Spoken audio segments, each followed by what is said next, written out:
right, Woody and Woody, Chapter 8, Marriage and Family Ethics, Moral Values, Spirituality, and Sexuality. So, looking at 4 levels relevant to moral values, spirituality, and sexuality on page 153 and 4, is the level of the larger context of family therapy, inherently based in morality. Not our own value-laden based immorality, not always even what society says is moral, but Aponte says what we know is society has defined as good or bad, right or wrong, healthy or clinically distressful. What the law says, what our social constructs, schools, courts, judges, churches say, and how do we interweave those into a fair version of morality for our clients. The level of client and therapist interactions, it's intrinsically value-laden.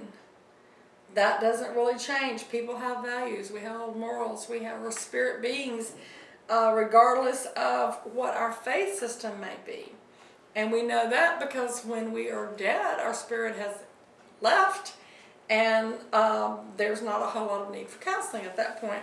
A third level of consideration and complexity is spirituality as a primary source, a foundational source for personal beliefs and values.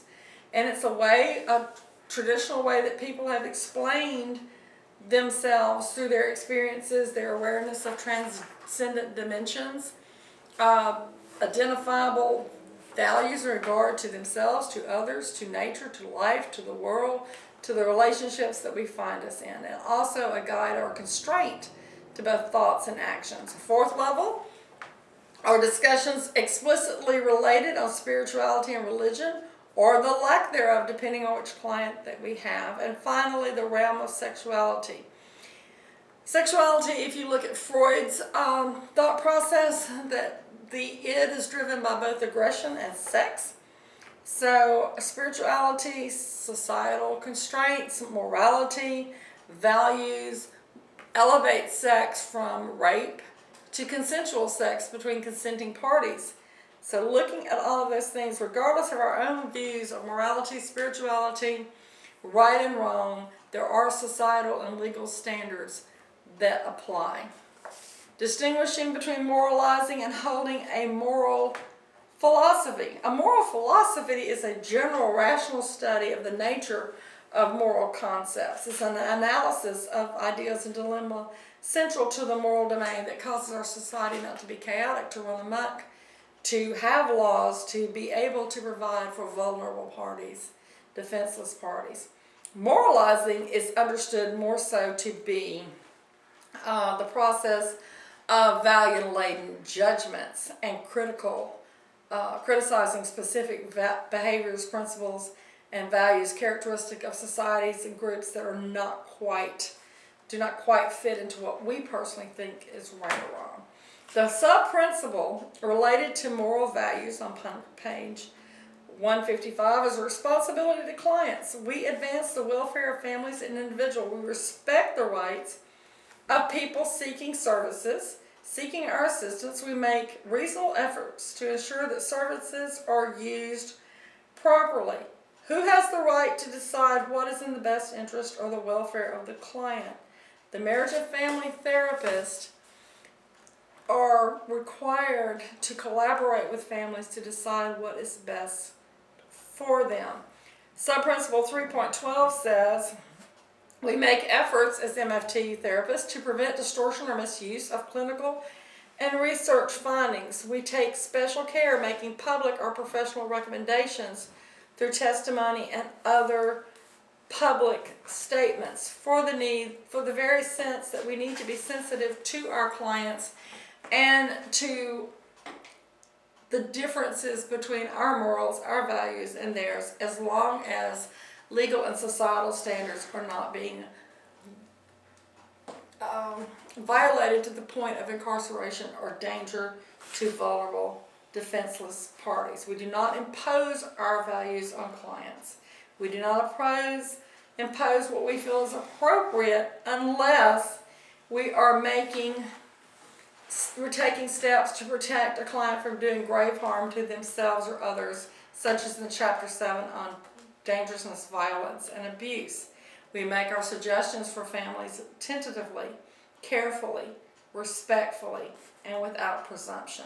Looking at a definition for spirituality on page 157, says it's a way of being and believing that's derived from one's perspective on things that are immaterial, that are not based in the material world, things that are transcendent, things that are considered to be sacred, holy, or pure. And there is a huge issue around discussion of spirituality and religion because of the potential for value imposition or discrimination for others. In some cases, attempting to even discuss this is effectively with clients that hold a very different faith system or no faith system could violate our ethics codes by creating potential serious values conflicts. Looking at subprinciple 1.10 says marriage and family therapists assist clients in obtaining services if the therapist is unwilling or unable for appropriate reasons to provide professional help.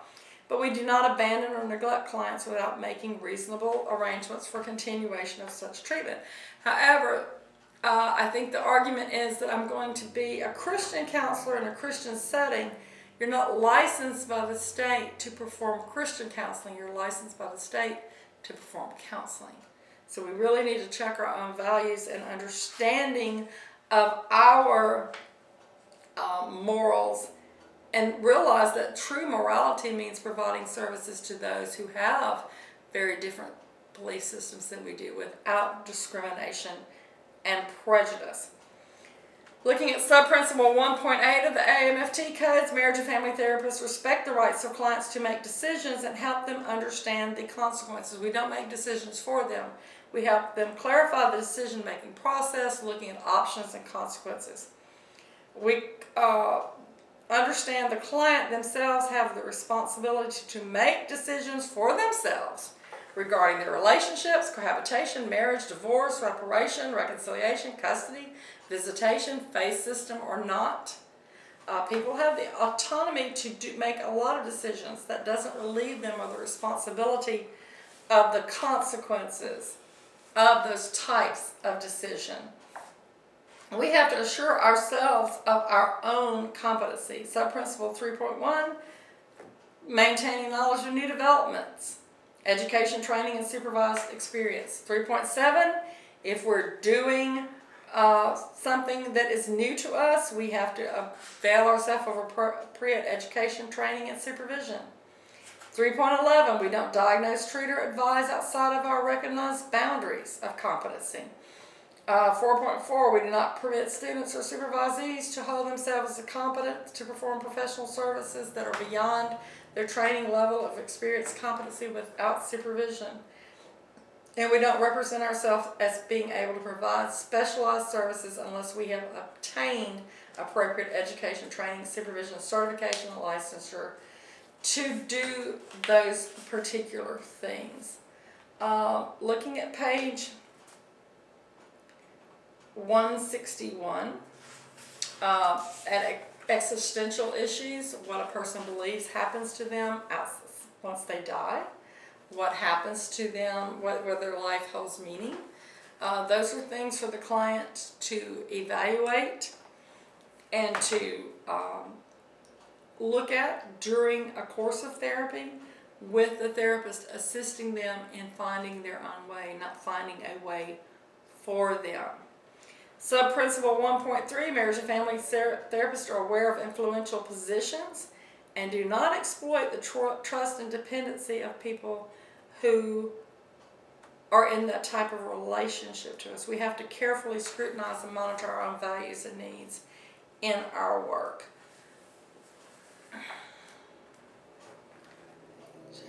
If there is a conflict between our personal values and the AAMFT Code of Ethics, the assumption is that we will follow the ethics code and that we will subjugate our model and our own moral or personal model and values and say these things are right for me, but it may not be right for my client and follow what we know to be ethically,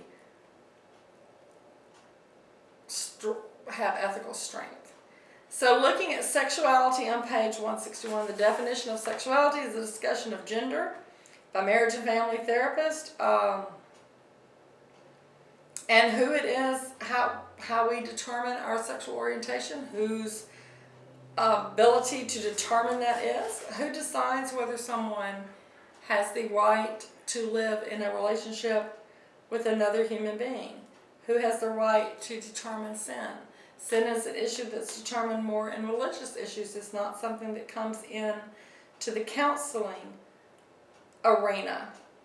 We have to look at our own values around same-sex relationships and our ability to help clients who have sexual orientation and gender orientation different than our own.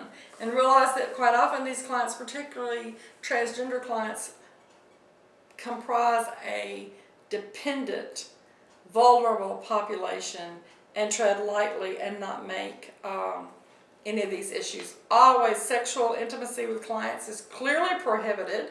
It is going to be clearly harmful for clients. It has lasting harm. It's been shown to have lasting harm to clients. We do not engage with sexual intimacy with students and supervisees. And we avoid accepting students, supervisees, or clients with whom an existing relationship would be in place that could then compromise the relationship. We understand that Principle 3.8 that we do not engage in sexual or any other form of harassment of clients, students, trainees, supervisees, employees, colleagues, or research subjects. Not verbally, not with actions, not creating an intimidating, hostile, or offensive work environment by inappropriate sexual comments or actions. So, looking at all of these particular issues, it's important to really check our own beliefs, our own values, and know where we stand, and then be able to have a strong model that allows us to give aspirational services to clients that are not based just in our own issues.